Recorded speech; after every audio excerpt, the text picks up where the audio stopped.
Pembahasan kali ini yaitu skema rekognisi pesantren berikut afirmasi dan fasilitas pesantren.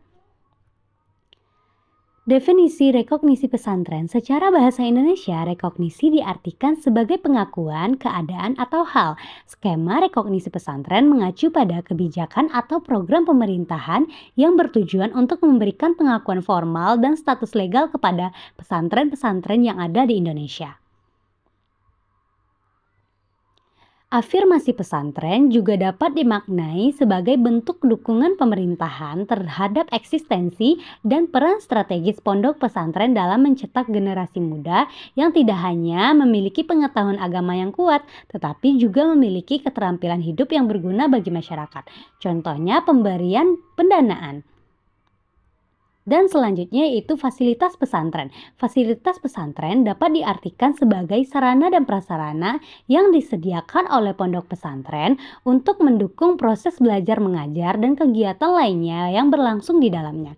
Fasilitas pesantren mencakup berbagai aspek seperti gedung atau asrama untuk tempat tinggal santri, ruang kelas untuk belajar, dan fasilitas penunjang lainnya.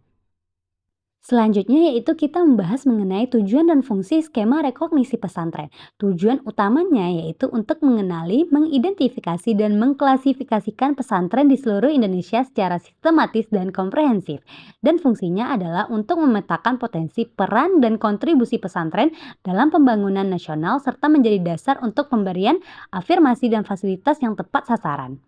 Selanjutnya yaitu tujuan dan fungsi afirmasi pesantren. Tujuannya yaitu untuk memberikan pengakuan, apresiasi, dan dukungan formal terhadap peran dan kontribusi pesantren dalam pembangunan nasional. Sedangkan fungsinya untuk meningkatkan motivasi, kepercayaan diri, dan kualitas pesantren, serta mendorong peran pesantren yang lebih optimal dalam pembangunan masyarakat. Selanjutnya yang akan kita bahas yaitu tujuan dan fungsi fasilitas pesantren.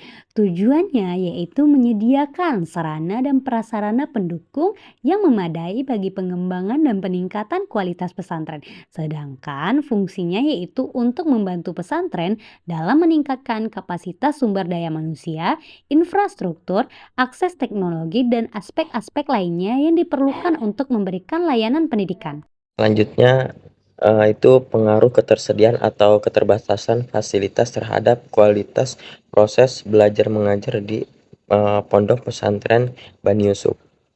Nah, ketersediaan fasilitas yang memadai di pesantren itu memiliki pengaruh yang signifikan terhadap kualitas proses belajar mengajarnya. Nah, ruang kelas yang nyaman, lalu dilengkapi dengan meja, kursi, dan pencahayaan yang baik itu dapat meningkatkan konsentrasi santri dalam menyerap, materi atau menyerap pelajaran.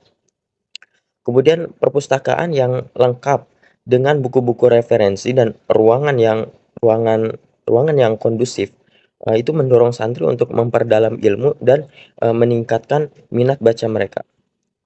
Kemudian ketersediaan asrama yang layak dan eee, musola yang nyaman juga menciptakan lingkungan yang kondusif untuk, ibadah dan pembentukan karakter, santri. Keterbatasan fasilitas di pesantren, dapat menghambat proses belajar mengajar yang optimal.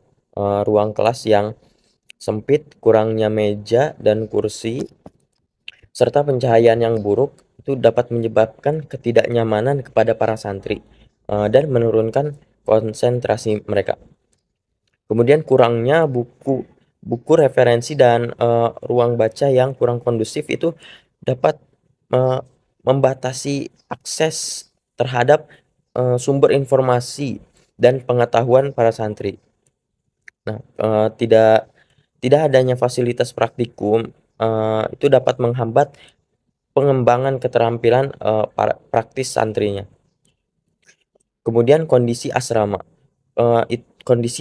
dan musola yang kurang layak itu dapat mengganggu kegiatan, ibadah dan kehidupan santri secara keseluruhan. Nah, keterbatasan fasilitas ini itu dapat berdampak pada menurunnya motivasi belajar, prestasi akademik, dan pengembangan diri para santri secara menyeluruh. Pondok Pesantren Bani Yusuf. Pondok ini telah berdiri sejak tahun 1987. Pondok ini berada di Kecamatan Nanggung, tepatnya di Parakan Muncang. Kemudian dari yang kami amati, pada fasilitas di pondok pesantren ini, mereka memiliki fasilitas yang cukup, seperti meja, kemudian papan bor, lalu ada kamar mandi yang cukup nyaman, dan asrama. Nah, kemudian mereka juga baru saja meluncurkan metode eee, melukis atau kaligrafi, seperti itu. Nah, eee, perlu adanya perencanaan yang matang untuk jangka panjang dan jangka pendek pada pesantren ini. Kami mendapatkan beberapa solusi yang dapat diterapkan untuk mengatasi pengaruh ketersediaan atau keterbatasan fasilitas terhadap kualitas belajar mengajar yang ada di pesantren. Nah, yang pertama, perencanaan dan alokasi anggaran. Membuat perencanaan anggaran yang realistis untuk pengadaan, perbaikan dan pemeliharaan fasilitas pesantren secara berkala. Nah, kemudian yang kedua adalah mengalokasikan dana secara efisien dan mengutamakan fasilitas yang paling mendesak dan berpengaruh signifikan terhadap proses pembelajaran.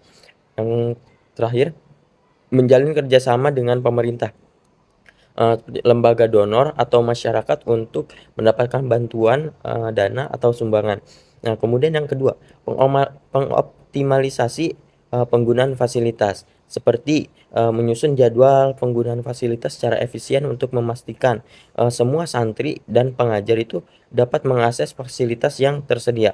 Kemudian membentuk tim atau penanggung jawab untuk memelihara dan merawat fasilitas agar tetap dalam kondisi yang baik. Kemudian yang ketiga, memberikan pelatihan kepada pengajar dan santri tentang cara menggunakan fasilitas dengan benar dan bertanggung jawab. Yang ketiga ada inovasi dan kreativitas dalam pembelajaran, mendorong pengajar untuk mengembangkan metode pembelajaran yang inovatif dan kreatif sehingga dapat mengatasi keterbatasan fasilitas. Nah, yang keempat ada kerjasama dan jaringan, menjalin kerjasama dengan lembaga pendidikan, lembaga pendidikan yang lain atau institusi yang terkait untuk berbagai fasilitas atau sumber daya belajar. Terus mengikut sertakan para santri dalam program magang, studi lapangan atau kegiatan di luar pesantren yang dapat memperkaya pengalaman belajar mereka. Nah, kemudian yang terakhir adalah evaluasi dan perbaikan berkelanjutan. Melakukan evaluasi secara berkala terhadap ketersediaan dan kondisi fasilitas di pesantren. Mengidentifikasi kebutuhan fasilitas baru atau perbaikan fasilitas yang ada berdasarkan masukan dari santri, pengajar, dan pihak terkait lainnya.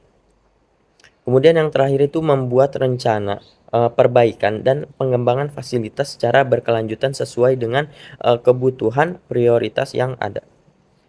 Mungkin cukup sekian, kurang lebihnya mohon maaf. Wabillahi taufik wal hidayah. Wassalamualaikum warahmatullahi wabarakatuh.